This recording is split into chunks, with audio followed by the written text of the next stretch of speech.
In this video, we're going to be solving a Unit 5 rotations FRQ. A non-uniform bar is attached to a wall by a fixed pivot at its left end as shown in figure 1. The bar has length L and mass M. Its mass is distributed such that the bar's center of mass is L/3 from the bar's free end, and the bar's rotational inertia about the pivot is 1/2 mL².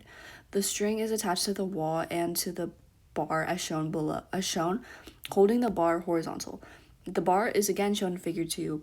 The dots in the figure are located at the point of detachment for the string and the bar at the center of mass. In figure 2, draw and label arrows that represent the forces, not the components, that are exerted on the bar. Each force must be represented by a distinct arrow drawing on and pointing away from the point at which the force is exerted on the bar. So when it means it wants the forces and not the components is don't break up your forces if it's at an angle, if it's not directly on the y or the x-axis into fx and fy. You just want the force is what they're asking you. So let's identify those 3 forces on the bar because we have 3 dots. So first we have the tension in the spring, and it's attached at the attachment point here. So this is T. And then we also have the weight of the bar. The weight of the bar is at the center of mass. So center of mass is equal to L minus L/3. L is equal to 3/3L minus L/3. That's just 2/L3. And that's from the pivot. So that direction is going to be downward, and that's going to be equal to mg. So the bar center of mass is here, not there. So that's equal to mg, and you have a third force, which is going to be the force exerted from the pivot. So the pivot is going to exert a reaction force. So the pivot can exert a force in both directions.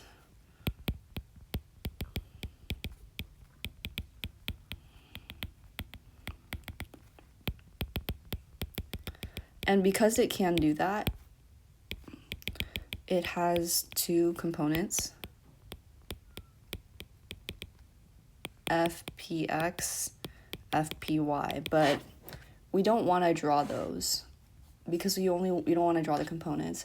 So for this, you would have your wall was over there, so this is your F of your spring or your tension force. This would be your force of your pivot. You would not, don't do this, you would not break it up into forces like that. Don't do that. That's components. You don't want components. And then this is going to be Fg. So for your next part, the string is cut and the bar starts rotating from its initially horizontal position. As the bar rotates, a constant frictional torque of magnitude 1/12 mgl is exerted on the bar by the pivot. Starting with Newton's second law in rotational form, derive an expression for the ball's angular acceleration immediately after the string is cut when the bar has started to rotate, but it is still approximately horizontal. Express your answer in terms of L, M, and physical constants as appropriate. Begin your derivation by writing either a fundamental physics principle or an equation from a reference book. So Newton's second law for rotation is F equals ma, but just with your rotational analogs. So you want to start off with your summation of your torques. So we have 2 torques that are acting.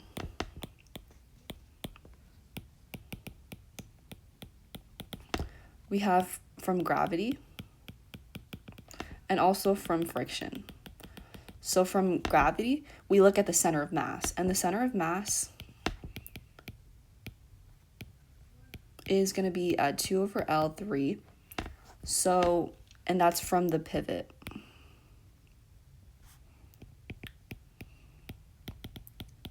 Which is this distance. That's your pivot here. So the bar is horizontal, so we can write this as torque from gravity. And this torque is going to be pushing down. So if it's pushing down, the resulting motion from this torque. So let me actually just is going to push it counter or just clockwise, and clockwise is equal to negative. Now, what about friction? So here we're actually going to make clockwise positive. So that means that you would make counterclockwise equal to negative. So for friction,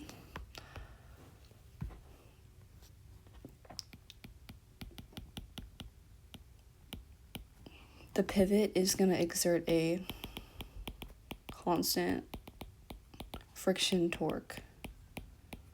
And we know that friction, it's going to oppose motion. And we know our motion is caused by gravity. So it causes motion. So it's going to be in the opposing direction of the gravity. Therefore, we know that we have our counterclockwise negative in this opposing direction. So now what about our net torque? We're going to take gravity and also friction torque to get our summation of torque. So is going to be mg 2 over L over 3 minus 1 over 12 mgl. We just remember which one is positive, which one's negative. And what you can do, this is still I over alpha. So you can factor out your mg and you can factor out your L because you have an L there. So you have mgl, you're just left with the fractions inside. And that's equal to I alpha.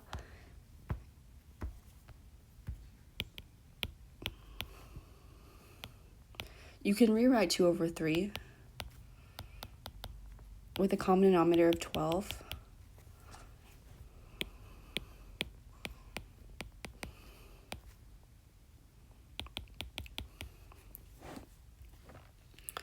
But let's talk about what our inertia is. So we have given 1/2 ml squared as our inertia.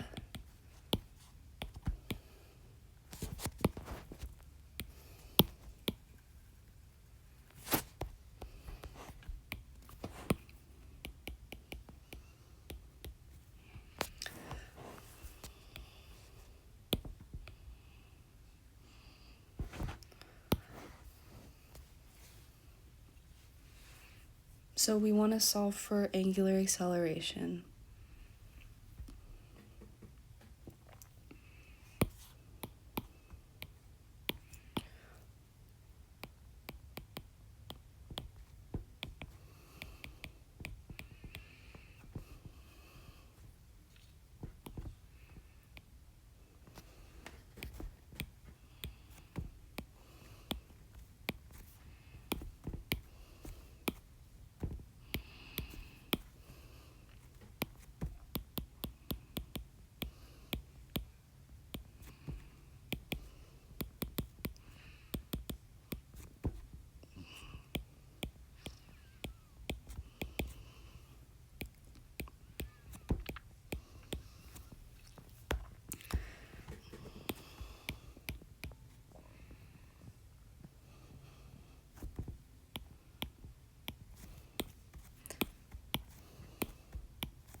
You still have a G up here and you have a 6L here is equal to your alpha. And then your direction is going to be clockwise.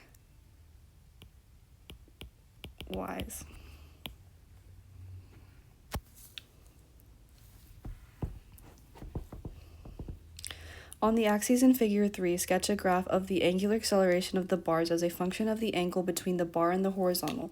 Take the positive direction to be clockwise. On the vertical axis in figure 3, alpha b is the magnitude of the angular acceleration derived in part b. So we have that a torque from gravity is equal to RF sine of your angle.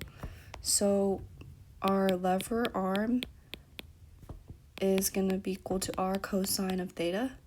So this means our torque is, by gravity, is mg 2 over L 3 cosine of theta.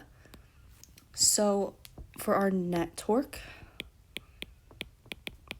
this is going to be mg 2 over L over 3 cosine of theta minus 1 over 12 mgl. Now, what about our angular acceleration? So torque net is equal to I times alpha. Alpha is equal to torque net over I. So as theta increases, your cosine theta is going to decrease. Therefore, your torque gravitational is going to decrease. Therefore, your angular acceleration is going to decrease, because we can see that torque is directly proportional to angular acceleration. So what is your graph shape going to be here?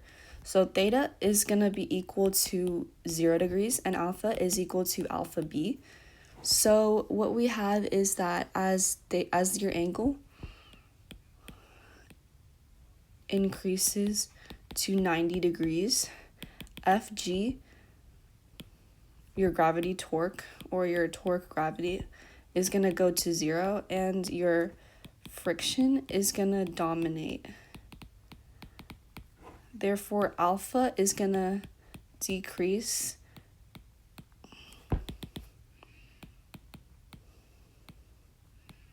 and eventually become negative, which we do see.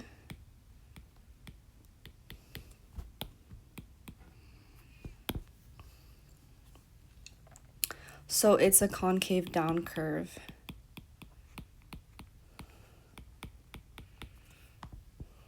Now, the bar is returned to the horizontal position. Another string is attached to the bar, as shown in figure 4. This time the string is attached to the bar so that it is lined up with the bar's center of mass. The string is also attached to a higher location on the wall so that it's orientated at the same angle as the original string.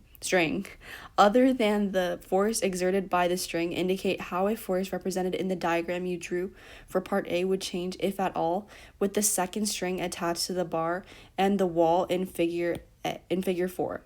If there would be no change to any other forces, state this explicitly and justify your answer. So let's compare the torques originally versus our new case. So originally the string was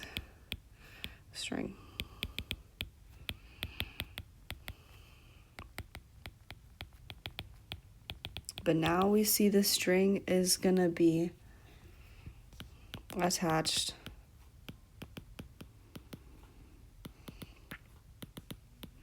farther from your pivot. Therefore, torque from the string is going to increase because torque is equal to FR sine of theta. So torque is directly proportional to the R, and the lever arm is greater, so that means that your torque is going to increase as well. And also because we need EQM to hold, that your torque string is equal to your torque gravity, because here you have static equilibrium because it's in this position. That means that as your R of your torque arm increases, that means that your tension must decrease. Because again, we see torque is equal to F R sine of theta. You have torque here, your force is going to be the force of tension, R sine of theta. And if you get the same torque, you have to increase either or torque or R. So for example, either torque has to your tension has to increase and your R has to decrease, or your tension has to decrease and your R has to increase to get the same torque.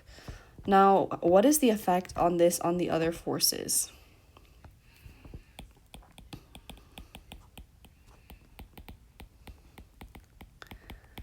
So we know that weight equals mg is going to be the same. It doesn't change. But because the tension is going to change, that means that the pivot forces must adjust to maintain your equilibrium. Therefore, your pivot components change.